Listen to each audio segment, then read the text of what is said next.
अगर Lord of the mysteries के दो सबसे टेरिफाइंग कैरेक्टर्स की बात की जाए तो सिर्फ दो नाम सामने आते हैं। किंग ऑफ एंजल एडम और एरर पाथवे का सबसे डेंजरस ट्रिक्स्टर एमोन।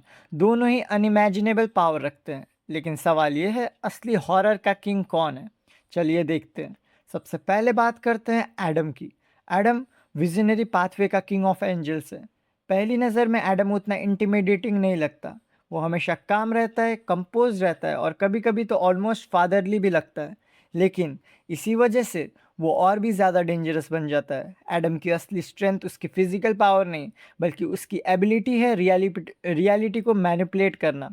वो सिर्फ फ्यूचर प्रेडिक्ट नहीं करता, वो फ्यूचर को शेप करता है। विजनरी पाथवे एडम को इल्यूजन, मेंटल मैनिपुलेशन और रियलिटी के फैब्रिक पर ऑलमोस्ट अनमैच कंट्रोल देता है। वो अपने माइंड के अंदर पूरी दुनिया क्रिएट कर सकता है और उस इमेजिनेशन को रियलिटी में प्रोजेक्ट भी कर सकता है। उसकी पावर्स फ्लैशी नहीं है, वो सटल है, इंसीडियस है और सबसे इम्पोर्टेंट उसने उनसे बचना लगभग इम्पॉसिबल है। एडम की सबसे टेरिफाइंग एबिलिटीज़ में से एक है साइकोलॉजिकल इनविजिबिलिटी। इस पावर की वजह से एडम रियलिटी के अंदर एक घोस्ट की तरह एग्जिस्ट कर सकता है। वो लोगों के बीच चल सकता है, सब कुछ मैनिपुलेट कर सकता है, लेकिन किसी को उसकी प्रेजेंस का एहसास तक नहीं होगा। सोचो, हो सकता है वो तुम्हारे बिल्कुल पास खड़ा हो और तुम्हें पता भी ना चले।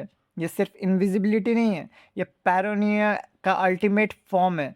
तुम्हें पता है कोई स्ट्रिंग्स पुल कर रहा है, लेकिन तुम कभी उस पपेट मास्टर को देख ही नहीं सकते। लेकिन एडम का असली हॉरर उसकी पावर्स नहीं, उसकी प्लानिंग है। लॉर्ड ऑफ द मिस्ट्रीज में बहुत सी कोइंसिडेंसेस रैंडम नहीं होती। हर अनएक्सपेक्टेड ट्विस्ट, हर लकी इनकाउंटर, हर अनफॉर्चुनेट इवेंट शायद पहले से ही एडम का प्लान का हिस्सा हो।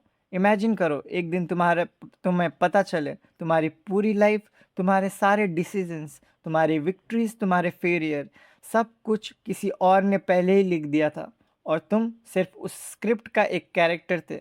ये रियलाइजेशन किसी को भी मैडनेस तक ले जा सकती है। और हॉरर यहीं ख़त्म नहीं होता। लॉर्ड ऑफ द मिस्ट्रीज़ में एडम के बारे में एक और टेरिफाइंग बात है। अगर तुम उसका नाम लेते हो तो चांसेस है वो उसे पता चल जाएगा। मतलब इमेजिन करो, तुम कि एक ऐसी दुनिया में रह रहे हो जहाँ कोई अननोन एंटिटी हमेशा तुम्हें ऑब्जर्व कर रही है। तुम उसके बारे में जितनी बात बात भी नहीं कर सकते बिना उसका अटेंशन अट्रैक्ट किए। और सिर्फ ये थॉट ही काफ़ी डिस्टर्बिंग है।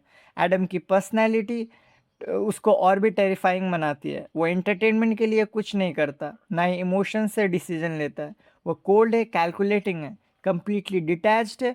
उसके लिए दुनिया एक चेस बोर्ड है और हम सब सिर्फ चेस पीसेस, जिनको कब मूव करना है, कब सैक्रिफाइस करना है, ये डिसीजन सिर्फ उसका होता है। और सबसे स्केरी बात, उसके फेस पर कभी पैनिक नहीं आता, कभी गुस्सा नहीं आता। तुम कभी बता ही नहीं सकते कि वो नेक्स्ट मूव कब करेगा। बात करते हैं एमोन की। अगर एडम तूफान से पहले की खामोशी है, तो एमोन खुद एक तूफान है।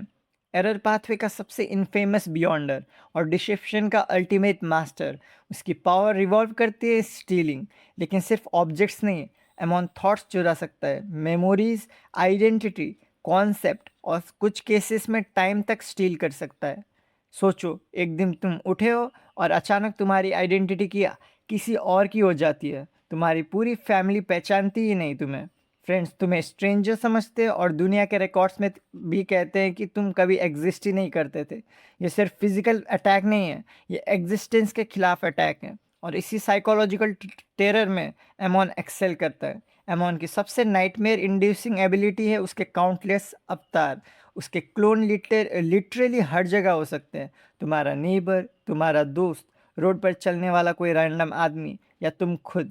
इमेजिन करो, एक दिन मिरर में देखो और सामने तुम नहीं एक आदमी खड़ा हो जिसके राइट आई पर एक मोनोकल लगा हो और वो बस मुस्कुरा रहा हो। इसीलिए Lord of the mysteries fandom में मोनोकल देखते ही लोग पैनिक करने लगते हैं, क्योंकि यू नेवर नो कहीं वो एमोन तो नहीं।